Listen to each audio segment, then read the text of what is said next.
When something works, you want to get the word out. And that's exactly what this short video is all about.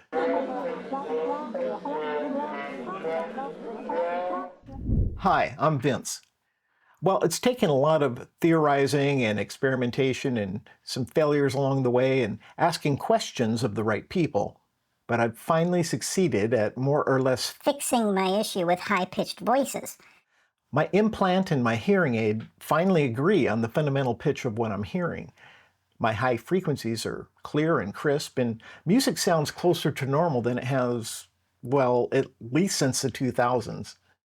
Some people who followed my journey have taken these ideas to their own audiologists and have had similar success. One of those people isn't just an advanced Bionics user. Mike Marzalak is a former adjunct professor of speech and hearing at Arizona State University. He's consulted with Advanced Bionics, and he's presented at Cochlear Implant conferences. So when he reached out to me with some suggestions and refinements, he had my full attention.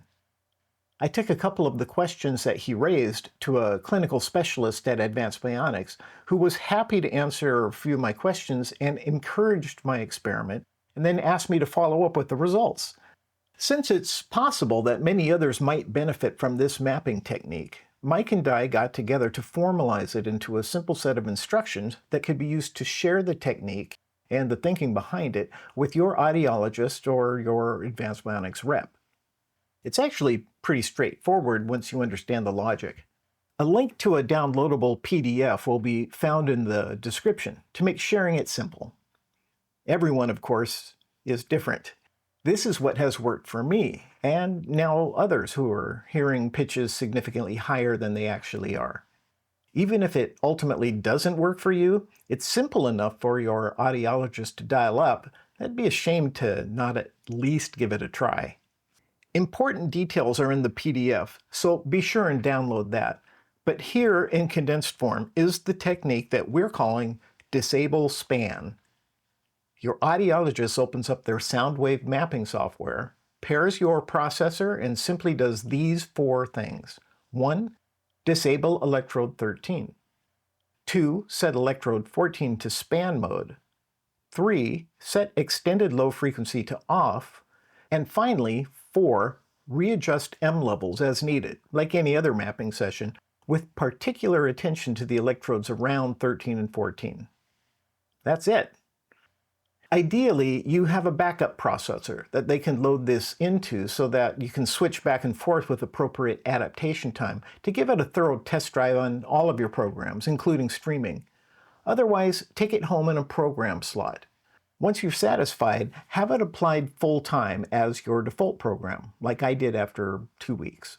The idea is that turning off an electrode that is on the outer part of your cochlea, like electrodes 13, 14, or 15, causes a redistribution of frequencies that forces the frequencies below the disabled electrode to be stimulated by electrodes that are a little deeper in your cochlea, and that makes them sound lower in pitch.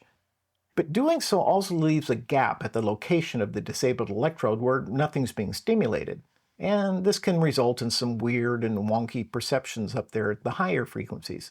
Spanning an electrode creates a virtual electrode using current steering, and since it doesn't redistribute any frequencies, it doesn't change pitch perceptions. So when we learned that spanning can work across a gap of 2 electrodes that are disabled, Mike and I thought, well, maybe if we disable one electrode and span its neighbor, we could have the best of both worlds, the downward frequency shift that we're looking for, and virtual electrode coverage to smooth out the higher frequencies up there at that gap. A clinical specialist at Advanced Bionics said, "In theory, that should work. Let us know how it goes."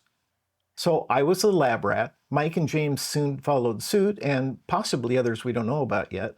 And we all agreed that it's a big improvement over our standard map. James tells me that he got a little bit of pushback. He had an AB rep at his first mapping who was against him going rogue based on some random YouTuber's wild ideas, which is an understandable response, by the way. But James tells me that he was adamant, finally asking his audiologist, what's it going to do if we just try it? Is it going to break something? Will it fry the device or my brain? They relented. So, anyway, we're putting this out there as a new tool for you and the audiologist in your life to pull out of the toolbox for cases where your perception of pitch is significantly higher than ground truth. This is especially important if you are bimodal or use an acoustic ear hook, in which case your brain is getting conflicting information about basic pitch. Bilateral users can also benefit, with care taken to match the two sides via some customizations as required by your situation. When I say customizations, I'm referring to the fact that there are certainly variations on the theme that are possible to try.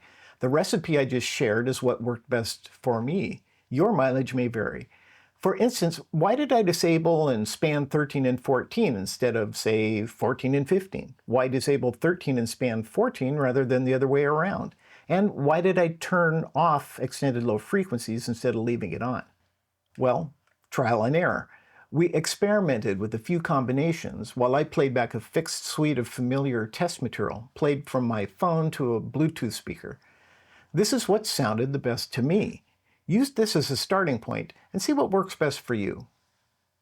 My final thought here is that audiologists have it tough with us cochlear implant patients. Most of them don't have cochlear implants themselves, and their patients come from a wide variety of hearing histories, with a broad range of expectations for what success with a cochlear implant looks like.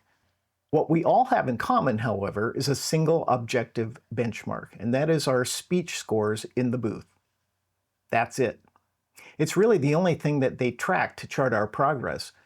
If your speech score improves, well, that's a win. When cochlear implants were first made available, the quality of sound was barely a consideration. Success meant the ability to understand human speech. It was and is a huge breakthrough. And that can make it tough for us to advocate for things like music appreciation and more subjectively pleasant hearing. I think that it's important to set realistic expectations for what a cochlear implant can do for you. My own ability to understand the people around me outweighs the negative aspects of the quality of that sound by a much larger margin than I expected. I'm grateful for my cochlear implant and for what it has brought back into my life. But those aspects of our hearing that are more subjective and less subject to objective measurement are also important to our overall sense of well-being. And to a large extent, it's up to us users to occasionally and gently remind hearing professionals of that fact. A good audiologist, like the one I'm fortunate to be working with, will support you in that quest. As always, I wish you all well on your own hearing journeys, and thanks again for listening.